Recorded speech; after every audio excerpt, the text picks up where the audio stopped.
ఇచ్చిన వాళ్ళకి అన్నిసార్లు ఫోన్ చేస్తున్నావు నాకు ఏమైంది చెప్పు నీ సంగతి. అన్న తౌఫీక్ అంటావేంది? నేను జేబీ స్టూడెంట్ ఢిల్లీ మాట్లాడుతున్నానే తౌఫీక్ అంటావేంది? అరే ఏమరా ఢిల్లీ నీతో పొద్దుగా లొల్లి పాడైంది చెప్పు ఏంది? ఏం లేదే పొద్దుగా అంటావేంది? సాయంత్రం 6 అయితే ముఖ్యానికి ఫినాల్ వచ్చిన రావడంటే ఇదే పబ్ల వాడి మొత్తం తాగేసినట్టున్నా. చెప్పురా తమ్ముడు ఏంది? ఏం లేదే కొద్దిగా పని పడ్డది ఫేర్వెల్ చేయాలి అంకలికి వస్తావా? అరే ఫేర్వెల్ అంటే అదే కదా పోయి ఆ సారీ ఫంక్షన్ ఏదో ఓనీ ఫంక్షన్ ఉంటుంది వస్తా చెప్పు ఏంది? అన్న సారీ ఫంక్షన్ ఓనీ ఫంక్షన్ అంటావేంది?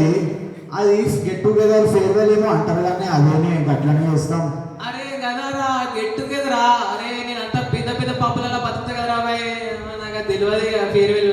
చెప్పు ఏంది? అరే చెప్పు. యాంకరింగ్ చేయాలి. అరే నువ్వు ఒక్కడి గుర్తు పెట్టుకున్నావు బాయ్, నువ్వు డీజేటీలతో యాంకరింగ్ పెట్టుకున్నావు అనుకో దేవుని దగ్గర టికెట్ తీసుకున్నట్టేరా బాయ్ స్వర్గానికి.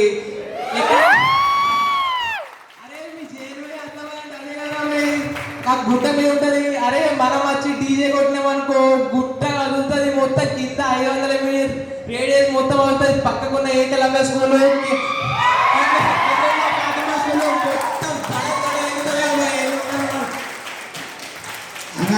బడ్జెట్ సెట్ అవుతుంది. అరే బడ్జెట్ సెట్ కాకుండా ఎట్లా రాబాయి? అరే గానే ఉంటది కదా రాబాయి. ఇక తాజ్ హోటల్ పక్కన నా క్లబ్ రోజు వస్తారు కదా గోడదోనికి ఆ మాత్రం తెలియదు. మినిమం 40,000 తీసుకుంటారా బాయ్ నేను. అన్న 40,000 అంటే 10,000 అంటే సెట్ చేస్తా కానీ 40,000 ఎట్లయితుంది చెప్పి. అరే తమ్ముడు పేకాటేరా బాయ్. నేను అయ్య దగ్గర 40,000 తీసుకొని డీజే పెట్టినా. ఇప్పుడు ఏం కొట్టకపోతే మా అయ్య నాకు బెల్ట్ తీసి కొడతాడు. మరి ఏంది ఏంది పైసలు అంటావు? పైసలు ఏం చేస్తావు? కానీ పైసలు పెట్టుకో. బోధనగంట పట్టుకోవద్దురా బాయ్. నువ్వు పైసలు ఇస్తేనే ఫోన్ చేయి, లేకపోతే ఫోన్ చేయి. Deal cancel. Tillu DJ Tillu పగుతుంది. వాళ్ళు ఫోన్ కట్ చేయి.